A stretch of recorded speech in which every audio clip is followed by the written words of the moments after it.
Pastas. Meus irmãos, vamos agora para a pregação da palavra. Eu gostaria de pedir que os irmãos abrissem no livro dos Salmos, no Salmo 16. Talvez os irmãos tenham estranhado cantar uma música de ressurreição num domingo como esse, embora todo domingo seja domingo de ressurreição, o dia em que celebramos o levantamento de nosso Senhor de entre os mortos, mas é comum a gente fazer isso no que chamamos de domingo de Páscoa, né? Mas os irmãos vão entender quando lermos este salmo, porque nós cantamos um hino que fala sobre ressurreição. Salmo de número 16.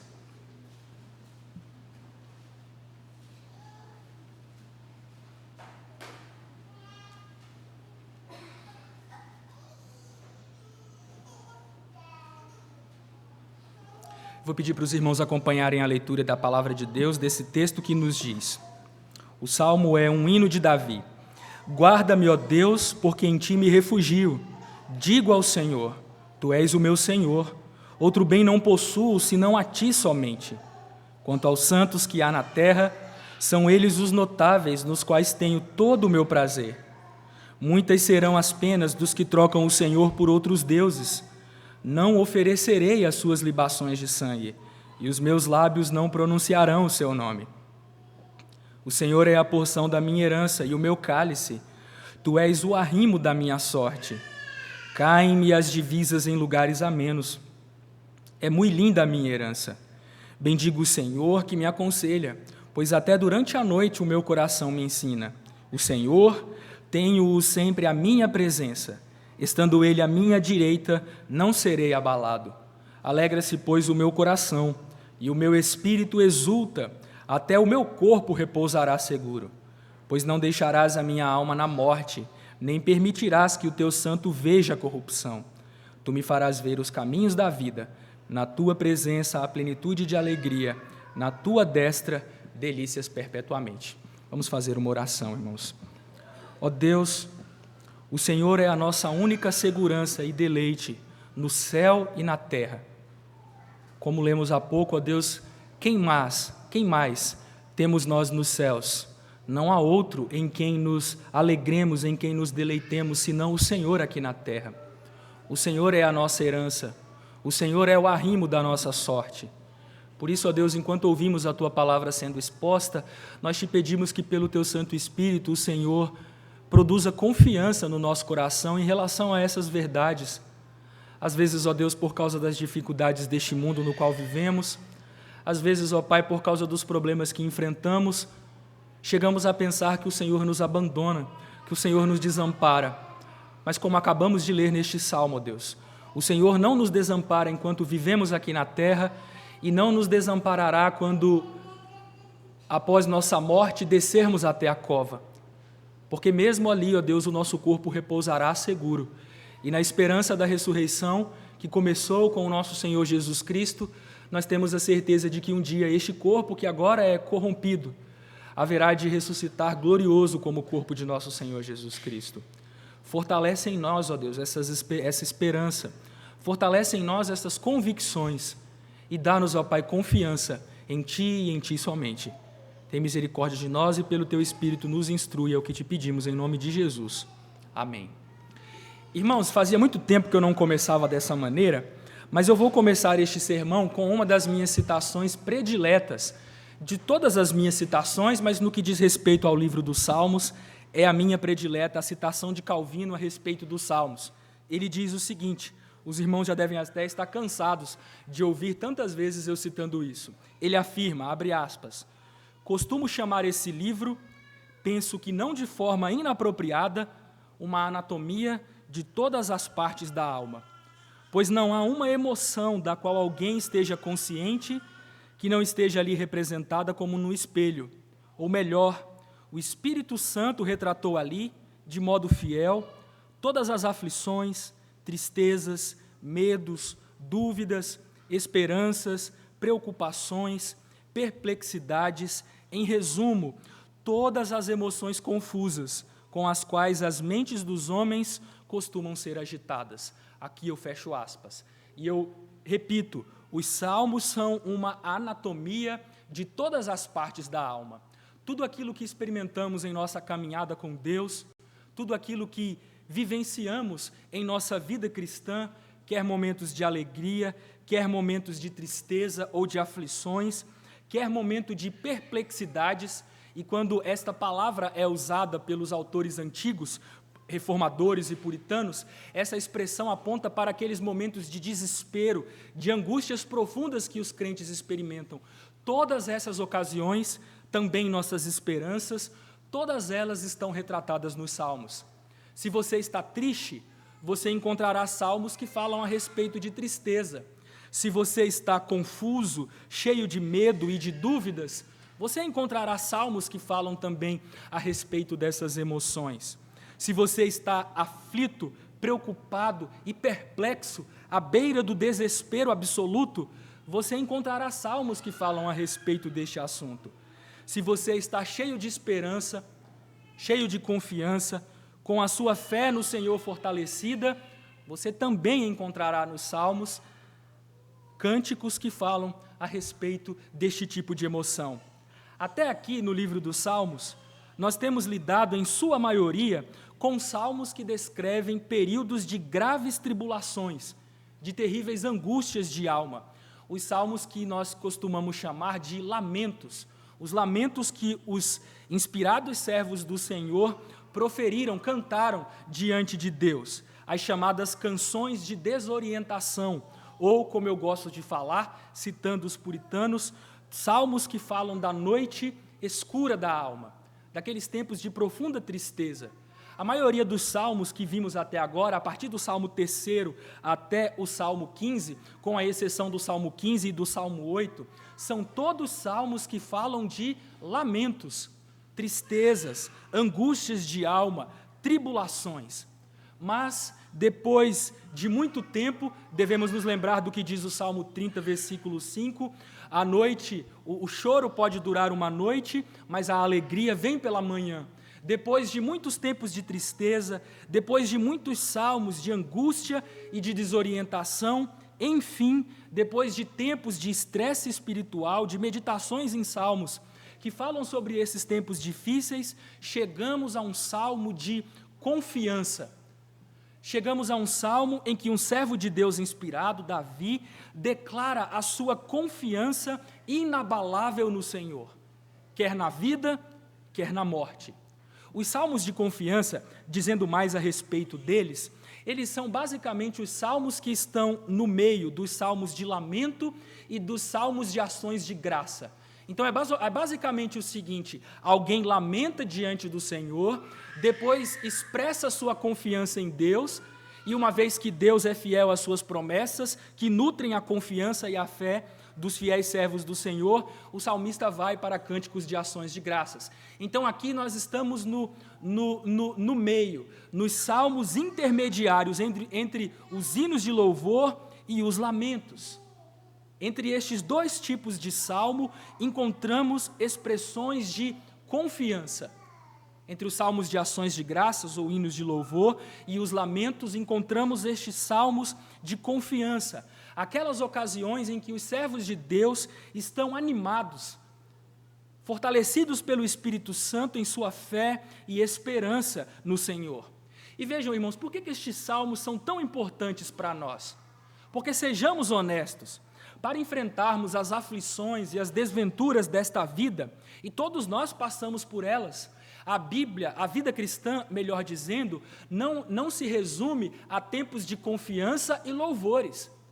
A vida cristã também envolve períodos de tristeza, períodos de angústia, não é verdade? A teologia da prosperidade é uma mentira satânica, não tem fundamento bíblico. Os crentes passam por aflições e desventuras, mas para podermos enfrentar estas aflições, as dificuldades da vida, os dissabores com os quais muitas vezes nos deparamos, precisamos de confiança renovada em Deus e em suas promessas. E é isso que este salmo nos representa para nós. Meus irmãos, é basicamente o seguinte o que eu quero dizer com vocês. Quando nós compramos um carro, a depender das nossas condições financeiras, nós sempre procuramos ver os instrumentos de segurança daquele carro, não é verdade? se ele tem um bom sistema de frenagem, se ele tem airbags. E por que nós fazemos isso? Porque nós queremos que, se porventura houver um acidente, um dia de grande tribulação na nossa vida no trânsito, que aquilo nos providencie segurança, não é verdade? Nós não desejamos isso? Da mesma maneira, irmãos, estes salmos representam esta realidade. Você não vai encontrar segurança na hora da tribulação apenas. É preciso que, antes disso, o seu coração seja nutrido com as promessas de Deus, com a palavra de Deus, com a certeza de que o Senhor é fiel. E quando o dia difícil chegar, quando a noite escura da alma se apresentar, então o seu coração estará fortalecido no Senhor para ultrapassar estes períodos. Em suma, apenas aqueles que fortalecem sua confiança em Deus, nos tempos mais tranquilos de bonança, podem vencer os períodos escuros da alma, podem triunfar, e aqui eu faço referência à famosa obra cristã, O Peregrino, podem triunfar sobre o gigante desespero e sair do terrível castelo da dúvida. Estes salmos são essa espécie de âncora que o Senhor Deus nos dá em sua palavra, para que nos momentos de tribulação nossa confiança esteja fortalecida no Senhor. Mas qual é a promessa que nutre a confiança do salmista aqui? Qual é a promessa de Deus que nutre a fé de Davi neste salmo? E nós podemos dizer que a promessa que nutre a fé deste profeta do Senhor, rei e profeta do Senhor, é a firme convicção de que Deus jamais abandona o seu povo. A firme convicção de que Deus jamais abandona os seus servos. Esta é a convicção que sustenta, que fortalece, que nutre a confiança de Davi. Ele está convicto, absolutamente convicto, ou usando as palavras do apóstolo Paulo, eu estou bem certo de que o Senhor jamais abandona os seus servos. E a partir desta convicção, Davi faz algumas coisas aqui neste salmo. No versículo 1, ele apresenta uma súplica. Nos versículos 2 a 4, Davi oferece uma declaração de fidelidade. Nos versículos 5 a 6, ele reflete sobre os efeitos dessa convicção para a vida presente. Nos versículos 7 a 8, ele bendiz a Deus pela sabedoria que recebeu para compreender essa realidade. E nos versículos 9 a 11, Davi reflete sobre os efeitos desta convicção para a vida, não apenas presente, mas para a vida após a morte. Estes 5 tópicos, eu gostaria de falar a respeito deles de maneira mais detida, de maneira mais detalhada. Comecemos com a súplica confiante de Davi. O Senhor não abandona o seu servo, por isso Davi apresenta uma súplica a Deus, um pedido ao Senhor. Notem, meus irmãos, como eu disse, este salmo não é um salmo de lamento, é um salmo de confiança. Mas ele começa com palavras que nos lembram dos salmos de lamento. Ele começa com palavras que apontam para um período de tribulação que Davi estava experimentando. Ele não nos fala sobre os detalhes disso no texto, ele apenas se dirige a Deus dizendo: guarda-me, ó Deus, guarda-me, ó Deus. É provável, portanto, que Davi estivesse experimentando alguma situação de perigo real, e por isso ele roga da parte do Senhor segurança, ele roga da parte do Senhor que o guarde. Os servos de Deus, diante de suas dificuldades, não buscam proteção ou segurança em seus próprios recursos. Somos sempre tentados a fazer isso. Mas um servo maduro, um servo de Deus já bem experimentado, entende que não deve buscar segurança em seus próprios recursos. Em outro salmo em que o verbo refugiar também aparece, o Salmo 11, versículo 1, nós lemos as seguintes palavras: no Senhor me refugio. Como dizeis, pois, a minha alma, foge como pássaro para o teu monte. Notem que a figura do monte aqui, foge como pássaro para o teu monte, é uma figura dos recursos que nós mesmos possuímos para a nossa defesa. E o que Davi diz para os seus amigos que lhe estavam dando um conselho equivocado. Eu não vou fugir, eu não vou recorrer ao meu monte, aos meus recursos, aos meus instrumentos, porque os meus instrumentos, o monte que eu posso, no qual eu posso me esconder, é um monte facilmente transponível pelos meus adversários. Eu vou me refugiar em Deus, eu vou me refugiar no Senhor, nele eu encontrarei a minha segurança. Em outras palavras, a certeza do salmista de que Deus jamais o abandona, de que Deus jamais desampara os seus servos, o leva a buscar a face do Senhor em oração. E vejam, irmãos, aqui nós aprendemos o fundamento, acerca do fundamento, da base de uma vida de oração perseverante. Aqueles que perseveram em oração, aqueles que buscam a Deus em todo o tempo, são aqueles que estão certos, convictos de que Deus é fiel às suas promessas e que sempre cuida dos seus. Se você não estiver convicto dessa verdade, se o seu coração for um coração vacilante, que diante da menor das dificuldades já imagina que o Senhor o abandonou, você não terá uma vida vitoriosa de oração, perseverante. Para perseverar em oração, é preciso estar convicto de que Deus é fiel e de que Ele sempre cuida de nós. É por isso que em tempos de dificuldades recorremos a Deus, lembrando-nos de que melhor é buscar refúgio no Senhor do que confiar no homem. Melhor é buscar refúgio no Senhor do que confiar em príncipes. É o que nos diz o Salmo 118, versículos 8 e 9. Certo de que Deus o guarda e nunca o desampara, Davi busca refúgio no Senhor, segurança no Senhor. Esta é a primeira declaração de Davi. Mas, em segundo lugar, baseado na convicção de que o Senhor não abandona o seu servo, Davi dá uma declaração de fidelidade. E vejam, meus irmãos, a resposta que temos de oferecer aos benefícios que o Senhor Deus nos concede é fidelidade, lealdade ao Senhor.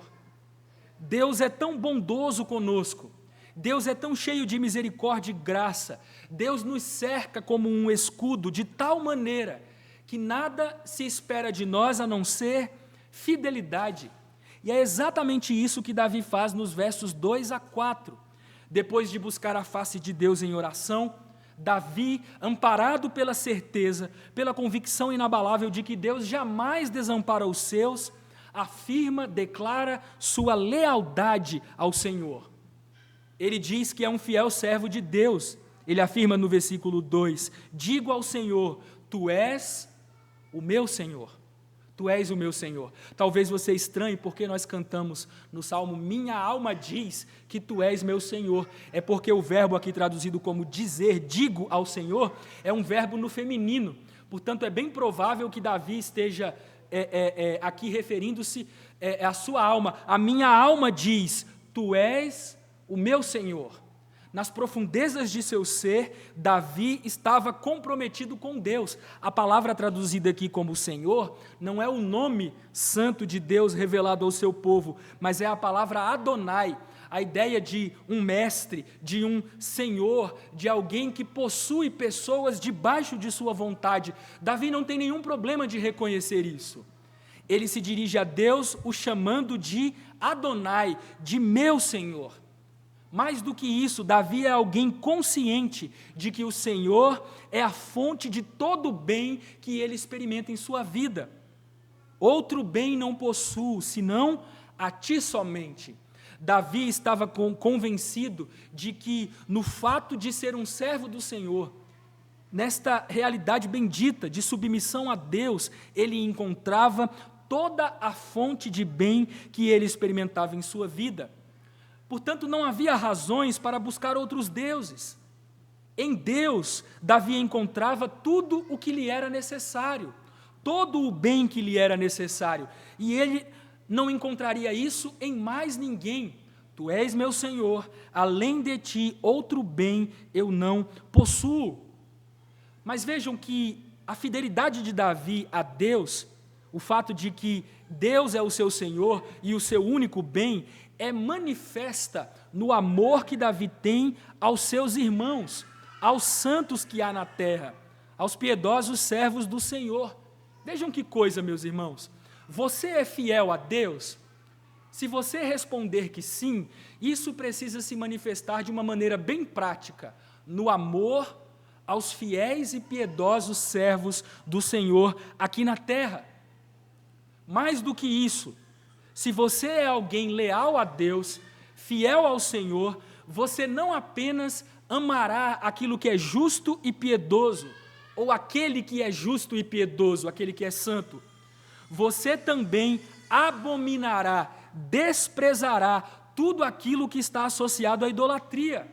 No versículo 3, Davi fala de sua admiração e prazer pelos santos que há na terra, os notáveis de Deus.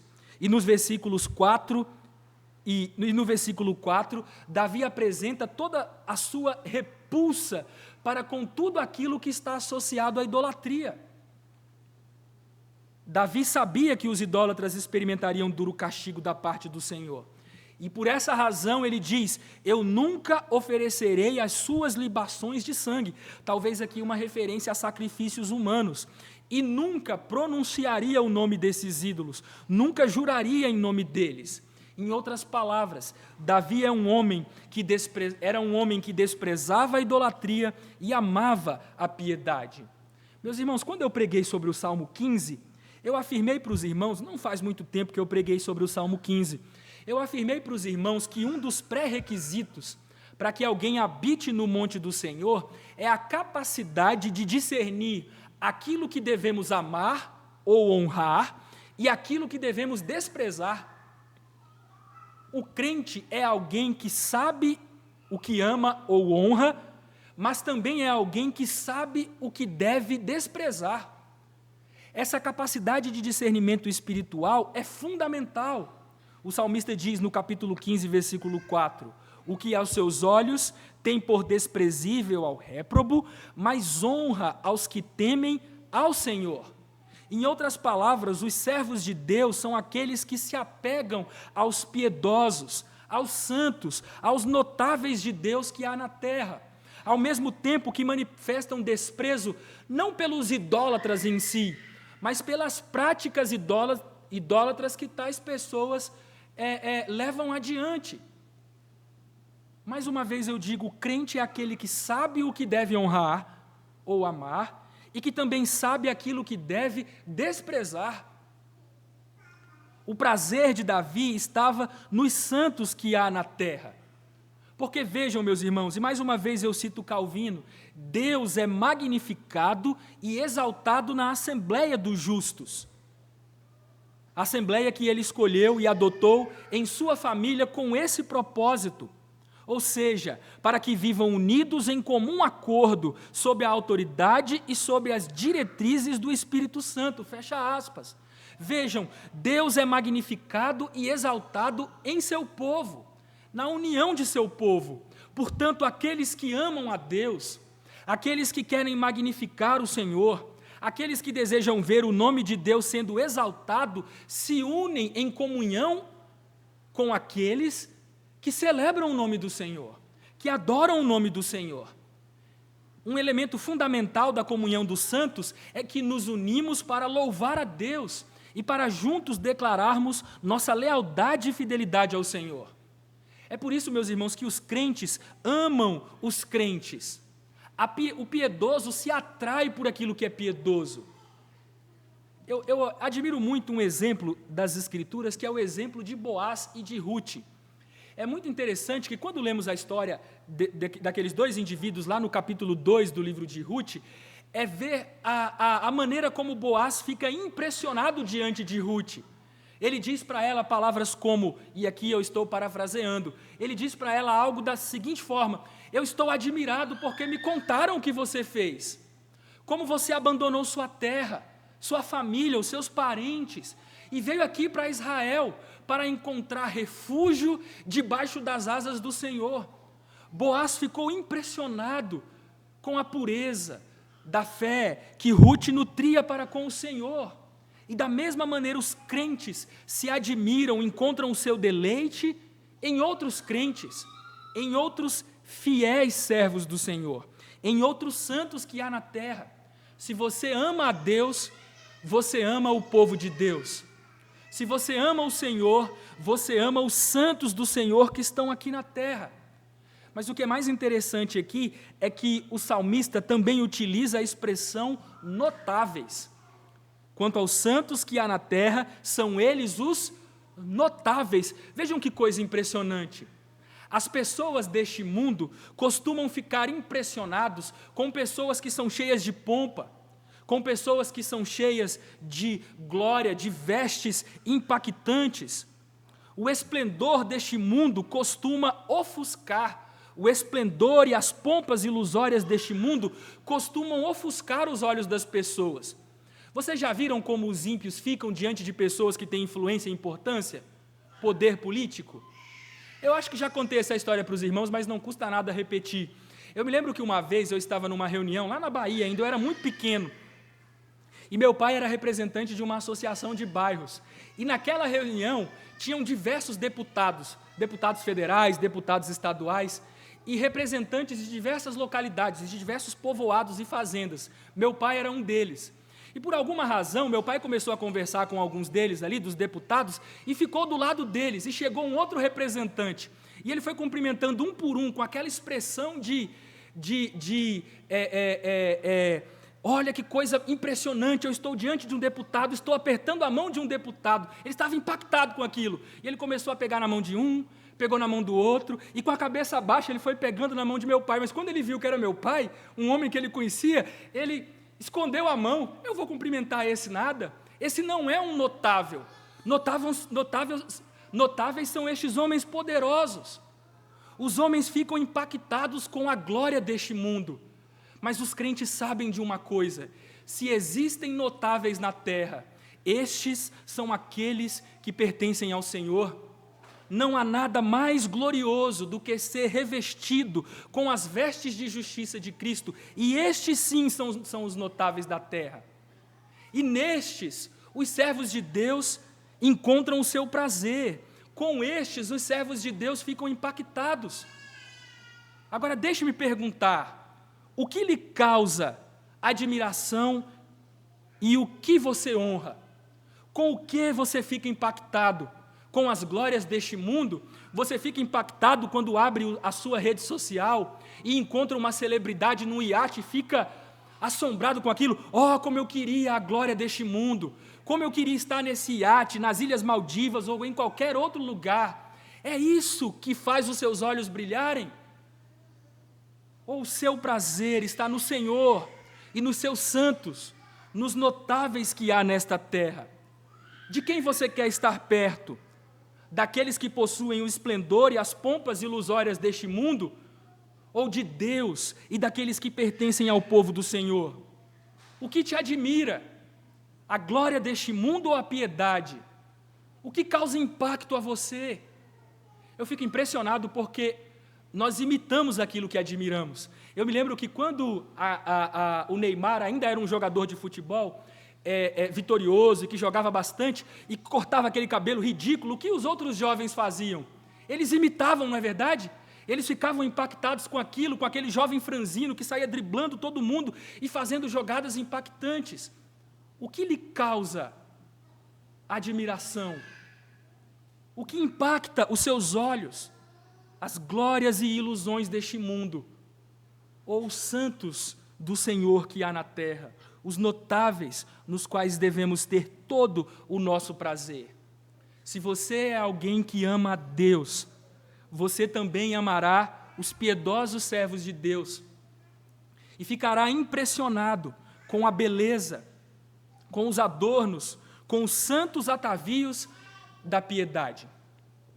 Mas se a piedade não lhe causa impacto, pelo contrário, se diante de um piedoso você fica irritado, porque um piedoso acaba um crente fiel a Deus, apesar de seus pecados, porque um piedoso é, antes de tudo, alguém que se reconhece pecador.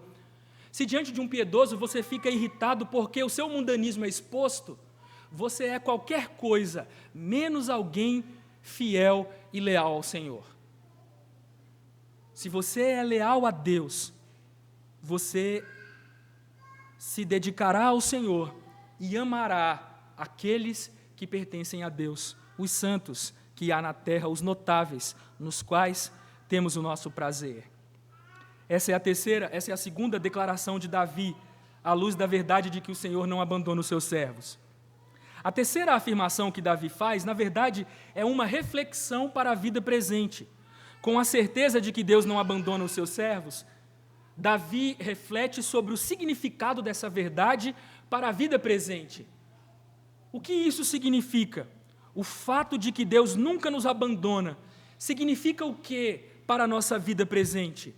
E vejam que Davi, ao meditar sobre o significado dessa verdade, as implicações da verdade de que Deus não nos desampara para a vida presente, utiliza duas metáforas.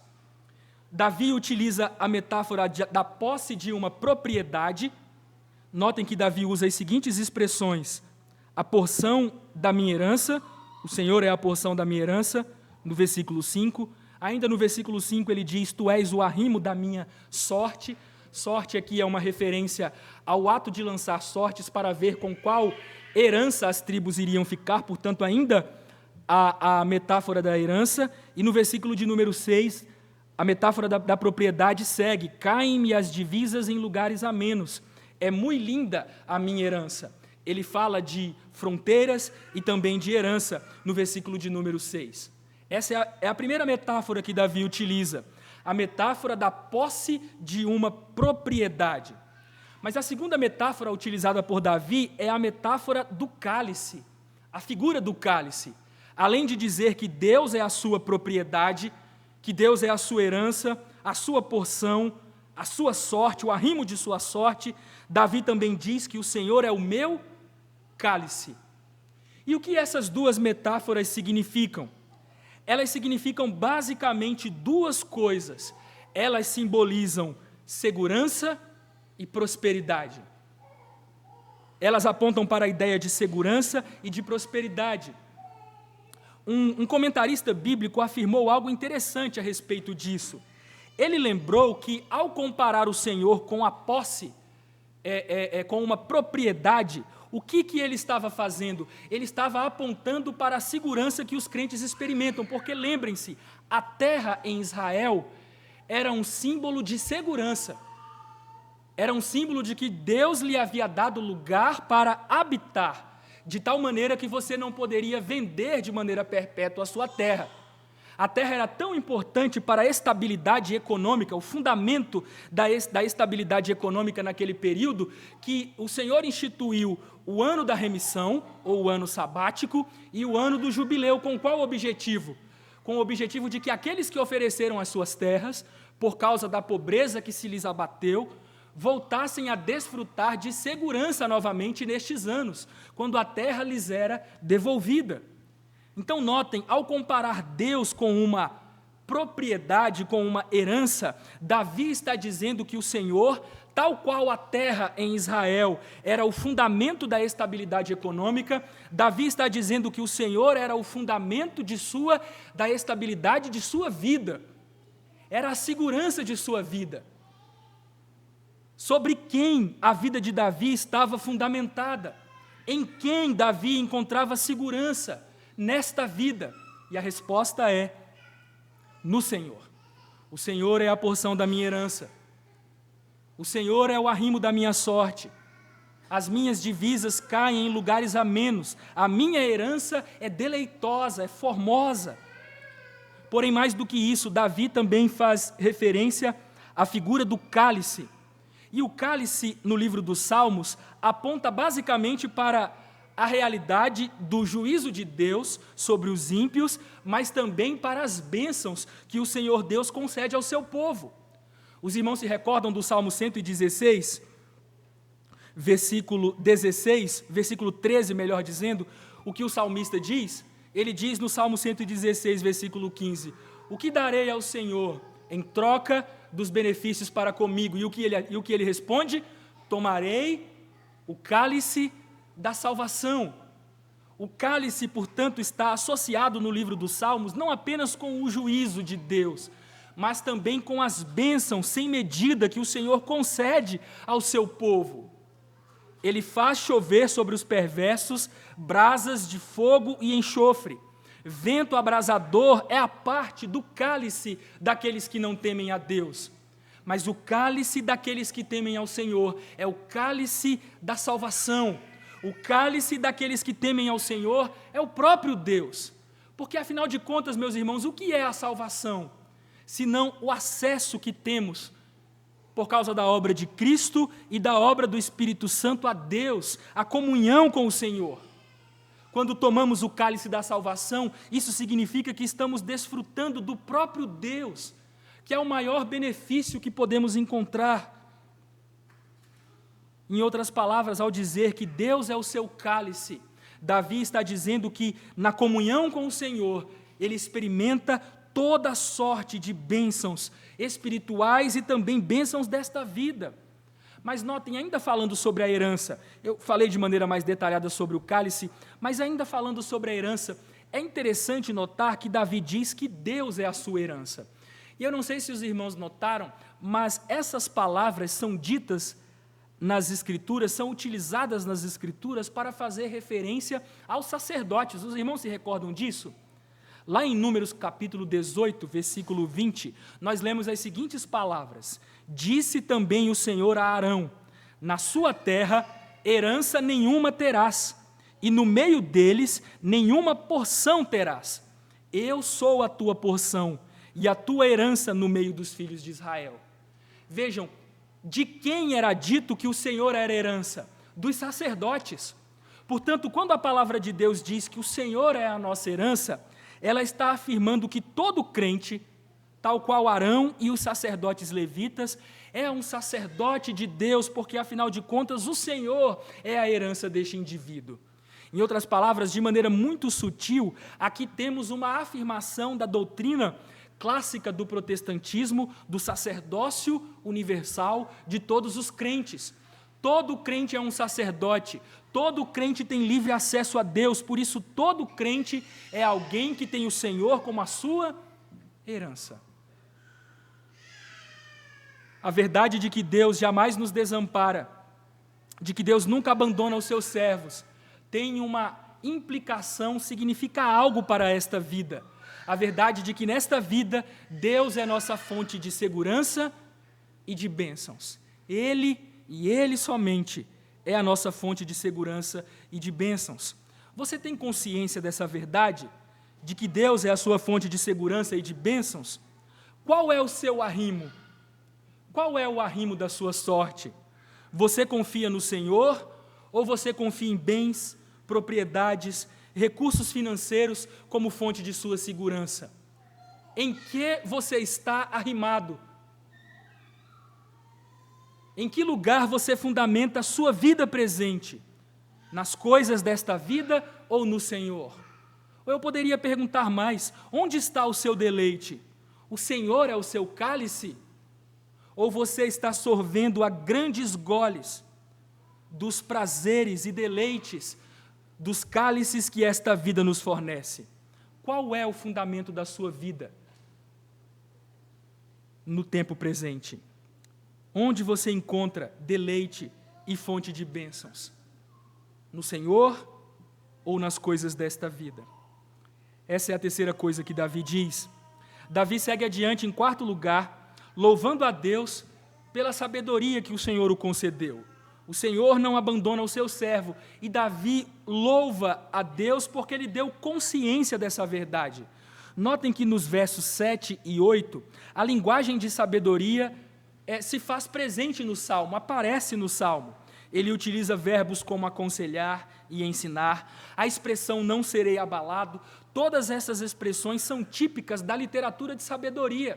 Mas por que elas aparecem aqui? Qual a razão de conceitos de sabedoria aparecerem num salmo de confiança? Eu explico para os irmãos. Compreender a verdade central declarada neste salmo, e a verdade, eu tenho repetido para os irmãos e eu espero que fique gravado na sua mente. A verdade central deste salmo é que o Senhor não abandona os seus servos. Compreender essa verdade não é uma tarefa fácil.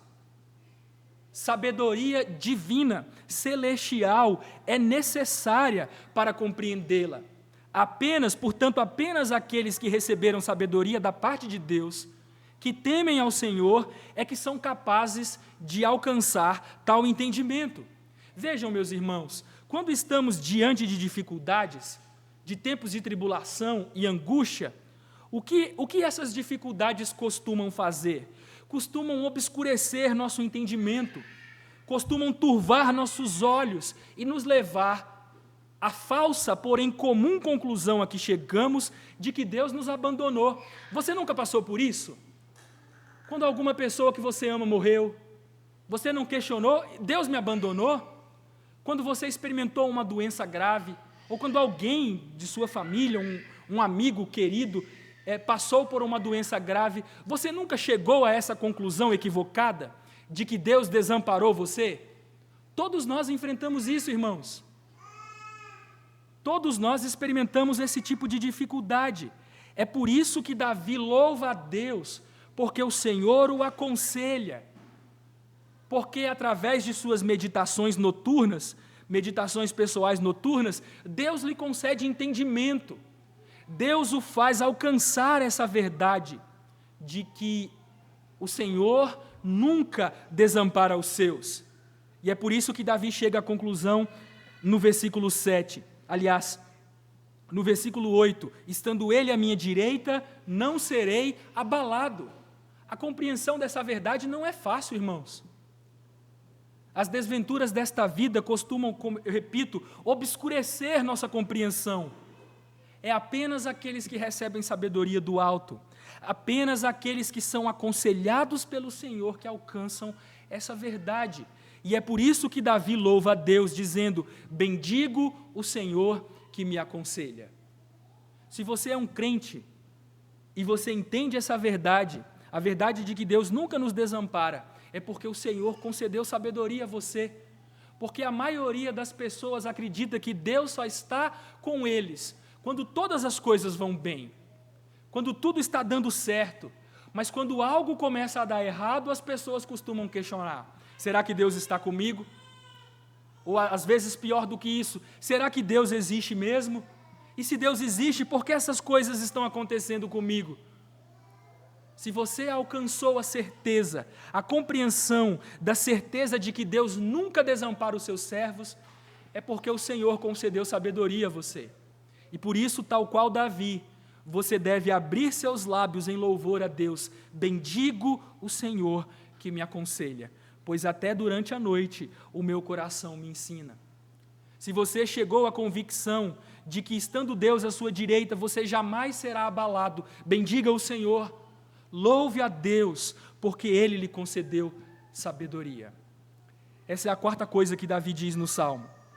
A quinta e última coisa que Davi apresenta, diante da convicção de que o Senhor não abandona o seu servo, é uma reflexão sobre o significado dessa verdade para a vida futura. Eu já disse aos irmãos que essa verdade tem implicações para a vida presente, de que Deus é nossa fonte de segurança e de bênçãos, de prosperidade. Mas essa verdade não se limita, o significado dela não se limita a esta vida, atinge também a vida futura, a vida posterior à morte. Nesta conclusão do Salmo, Davi vai além e reflete exatamente sobre o significado desta verdade bendita, que o Senhor não nos desampara, para com o que acontece conosco quando morremos. A Bíblia, já no Antigo Testamento, demonstra que a esperança do crente em Deus não se limita ao tempo presente. A esperança do crente é a esperança da vida que agora é e também da vida que há de vir. Notem que dos versos 9 a 11, Davi lida exatamente com esse assunto. O que acontecerá comigo quando eu morrer? Será que Deus vai me abandonar na hora da morte?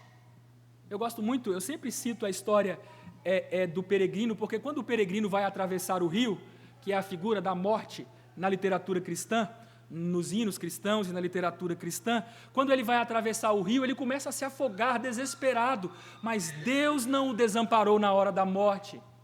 E é sobre isso que Davi está refletindo aqui. Ele está convencido de que Deus, nem mesmo na morte e depois dela, haverá de desamparar o seu servo. Davi diz, no versículo 9: alegra-se, pois, o meu coração, e o meu espírito exulta, até o meu corpo repousará seguro. Meus irmãos, essa é uma afirmação impactante. Davi afirma que não apenas o seu espírito, a parte imaterial de seu ser, mas até mesmo o seu corpo será guardado pelo Senhor, habitará em segurança, e isso lhe traz alegria. Deus não abandonará o seu servo, seu corpo e sua alma, a integridade do servo do Senhor. Deus não o abandonará, mesmo após a morte. E essa é a certeza que Davi apresenta aqui, ao ponto de dizer que na destra de Deus há delícias perpetuamente. Ao dizer que na presença de Deus há delícias perpetuamente, evidentemente Davi está dizendo que as bênçãos do Senhor, que a alegria que experimentamos na presença do Senhor nunca vai acabar. A esperança daquele servo do Senhor, portanto, não se limitava a esta vida. Ela estava também, era uma esperança que se inclinava também para a vida futura. Há várias expressões que apontam para isso. Meu corpo repousará seguro, não deixarás a minha alma na morte, não permitirás que o teu santo veja corrupção, na tua destra delícias perpetuamente. Todas essas expressões apontam para a esperança de Davi, de que nem mesmo na morte Deus o haverá de desamparar, de que nem mesmo a morte pode separar um fiel servo de Deus da presença do Senhor. Meus irmãos, eu digo com sinceridade, eu não sei se Davi entendia todas as implicações das palavras que ele proferiu aqui. Eu sinceramente não sei. Pode ser que sim, pode ser que não, porque as palavras de Davi têm implicações, se fizermos uma leitura canônica dessa passagem, muito profundas. Ao dizer essas palavras, que o seu corpo repousará seguro, que sua alma não será deixada na morte, de que o santo de Deus não veria corrupção, ao proferir essas palavras, Davi estava apontando para aquilo que o Novo Testamento com clareza vai ensinar como a doutrina da ressurreição do corpo, que começa com o Senhor Jesus Cristo e que depois se estenderá àqueles que estão em Cristo. Davi está dizendo algo profundo aqui. Numa leitura canônica, e infelizmente existem alguns estudiosos modernos que afirmam que a doutrina da ressurreição do corpo, que as doutrinas da ressurreição do corpo e da vida após a morte são uma invenção dos autores do Novo Testamento. Isso não é verdade. Os fundamentos para estas convicções de que nem a morte pode nos separar da presença de Deus e de que o nosso corpo um dia, como o corpo de Cristo, haverá de ressuscitar, estas convicções estão fundamentadas no Antigo Testamento. E de alguma forma, eu não sei se compreendendo totalmente, Davi está apontando para essas verdades. Eu não sei se ele entenderia tudo, mas de uma coisa ele estava certo, de que nem mesmo na cova, nem mesmo no abismo, a expressão abismo aí é a conhecida expressão Sheol, nem mesmo no túmulo, quando o seu corpo fosse colocado no túmulo, nem ali Davi seria separado da presença de Deus, porque as delícias que existem na presença de Deus são delícias perpétuas. Portanto, vejam, meus irmãos, que este servo, de tempos tão antigos, estava convicto, estava absolutamente convencido de que Deus não abandona os seus servos, nem nesta vida, nem na morte e nem depois da morte. O Senhor não nos abandona jamais, o Senhor sempre está conosco. E já chegando à conclusão, eu gostaria de lembrar de uma pergunta muito conhecida de um dos nossos documentos históricos, porque este salmo fala da esperança do povo de Deus na vida e na morte, ou na vida e depois da morte. E um dos documentos mais amados do povo reformado, do povo de Deus, é o Catecismo de Heidelberg. E a primeira pergunta que é feita nesse catecismo é exatamente sobre o assunto deste salmo. A pergunta 1 do Catecismo de Heidelberg é: qual é o seu único fundamento na vida e na morte. Qual é a sua esperança, meu irmão? Na vida e na morte. Você está convicto de que Deus jamais te abandonará nesta vida, na morte e depois dela? Você está convicto disso? Portanto, eu repito a pergunta: qual é o seu único fundamento na vida e na morte? E a resposta é uma das afirmações mais belas de confiança no Senhor, de segurança em Deus, de certeza de que o Senhor jamais nos desampara. Essa é uma das respostas mais marcantes, mais impactantes, de confiança absoluta em Deus, na vida e na morte. Ele responde: o meu único fundamento é meu fiel Salvador Jesus Cristo. A Ele pertenço em corpo e alma, porque Ele não deixará a nossa alma no túmulo, e Ele não permitirá que o nosso corpo veja a corrupção. Nosso corpo repousará seguro, portanto, a Ele pertenço em corpo e alma, na vida e na morte, e não pertenço a mim mesmo. Ele segue dizendo: com seu precioso sangue Ele pagou por todos os meus pecados e me libertou de todo o domínio do diabo. Agora Ele me protege de tal maneira que, sem a vontade de meu Pai do céu, não perderei nem um fio de cabelo. Além disso, tudo coopera para o meu bem. Por isso, pelo Espírito Santo, Ele também me garante a vida eterna e me torna disposto a viver para Ele daqui em diante, de todo o coração. O fundamento dos crentes na vida e na morte é o Senhor Jesus Cristo, porque Ele nos garantiu segurança nesta vida, e Ele também nos garantiu a esperança da vida eterna, da ressurreição final. Essa era a esperança de Davi, e essa é a esperança de todos os crentes. Meu irmão, qual é o fundamento da sua vida? Em que você descansa? Se o seu fundamento são os bens que você possui, você vai morrer, e você não sabe para quem ficarão seus bens, como eles serão administrados. Você nada vai levar para o túmulo, a não ser que você seja crente, e levará para o túmulo a certeza de que o seu corpo repousará seguro, e de que um dia você ressuscitará. Se a sua segurança está nessa vida, você é um pobre miserável. Porque, como diz o apóstolo Paulo, se a nossa esperança em Cristo se resume às coisas desta vida, somos os mais miseráveis do mundo. Onde está a sua segurança, meu irmão? Onde está o fundamento, a estabilidade da sua vida, do seu ser, corpo e alma? Onde está? Em Cristo ou nas coisas desta vida? A sua segurança está no fato de que Deus jamais te abandona? Ou você vive correndo atrás das coisas desta vida, para lá e para cá, sempre querendo mais dinheiro, sempre querendo mais posses, sempre querendo mais bens? Essas coisas não podem lhe fornecer segurança. Você as tem hoje, mas amanhã pode perdê-las todas. Não é isso que eu desejo para você, mas isso pode acontecer, não é verdade? Eu sempre cito o exemplo do período do governo Collor. Aqueles que tinham dinheiro um dia na poupança, o que aconteceu no dia seguinte? Perderam. Essas coisas acabam, meus irmãos. Uma sanção americana pode vir e os seus recursos irem todos para o espaço. Esta vida não fornece segurança.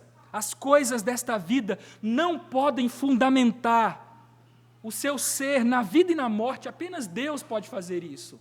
Eu pergunto mais uma vez: qual é o seu único fundamento na vida e na morte? Qual é a sua fonte de segurança, de alegrias, deleites, prazeres e bênçãos?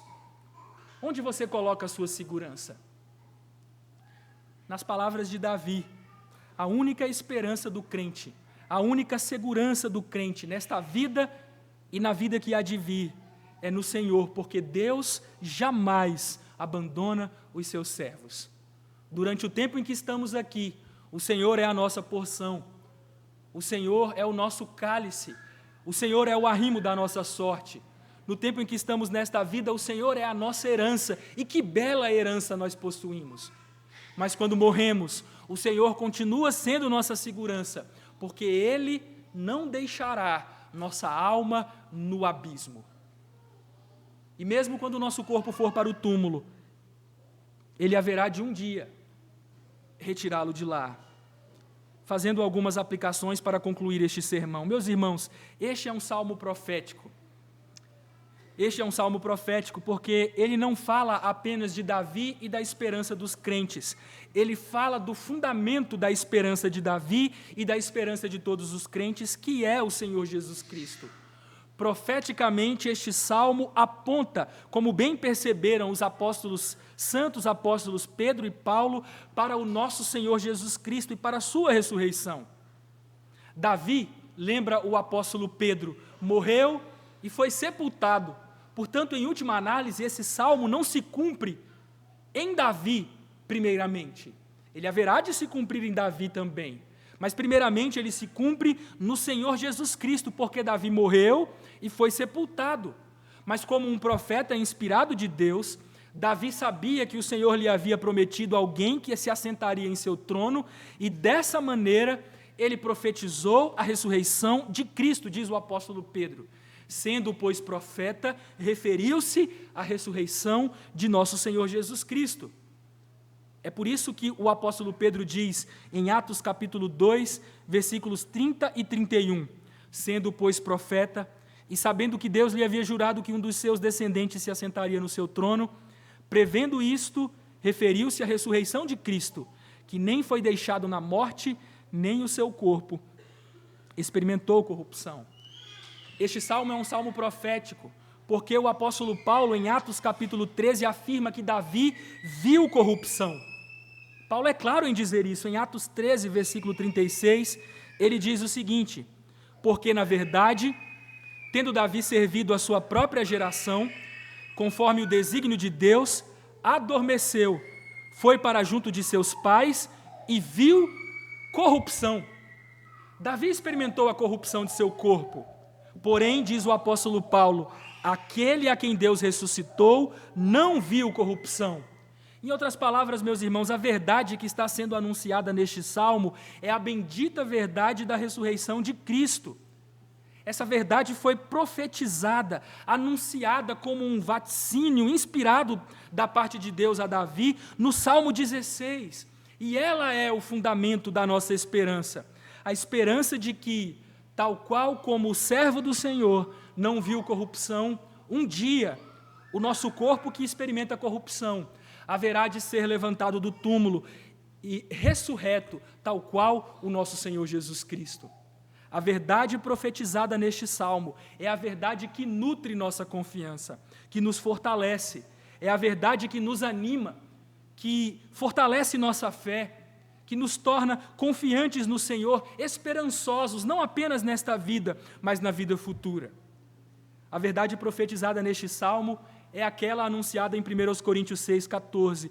Deus ressuscitou o Senhor e também nos ressuscitará pelo seu poder. Ou a verdade proclamada em 2 Coríntios 4,14. Sabendo que aquele que ressuscitou o Senhor Jesus também nos ressuscitará com Jesus e nos apresentará convosco. Porque Jesus ressuscitou, aqueles que estão nele um dia ressuscitarão. Porque Deus não permitiu que o seu servo visse corrupção, Deus haverá de reverter a corrupção que o nosso corpo experimenta na morte. Esse salmo, portanto, profetiza a bendita verdade que nutre nossa fé, a verdade de que Cristo ressuscitaria de entre os mortos. E, de fato, Ele ressuscitou. E porque Cristo ressuscitou, também nós haveremos de ressuscitar com Ele em glória.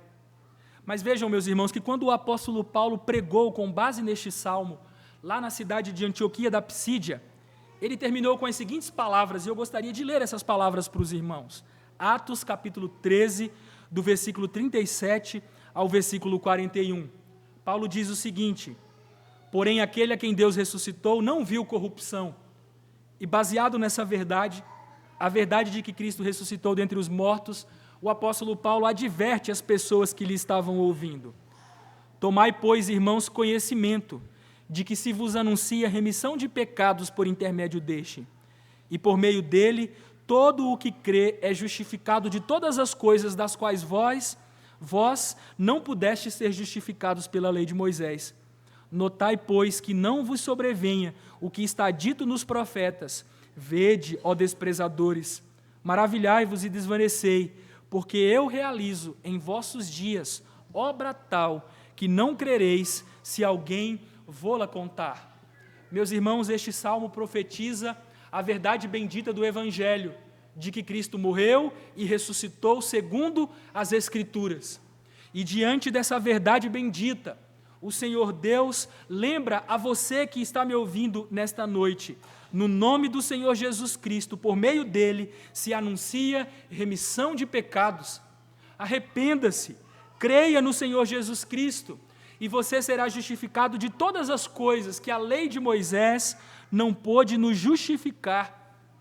Mas também lembre-se de uma coisa: se ouvindo a voz do Evangelho nessa noite, você permanece endurecido, com o seu coração empedernido em seus pecados, recusando-se a confiar no Senhor Jesus e a render-se a Ele, chamá-lo seu Senhor, o único bem, o bem que qualquer outro você não possui a não ser o Senhor Jesus Cristo. Lembre-se da advertência de Paulo: vede, ó desprezadores, maravilhai-vos e desvanecei, porque eu realizo em vossos dias obra tal que não crereis se alguém vô-la contar. Aqui o apóstolo Paulo lembra que aqueles que recusam a voz do Evangelho, que não se arrependem e creem, são desprezadores que experimentarão uma obra tal de Deus, mas não uma obra de salvação, uma obra de terrível juízo, que as pessoas não crerão se alguém lhes contar tal verdade.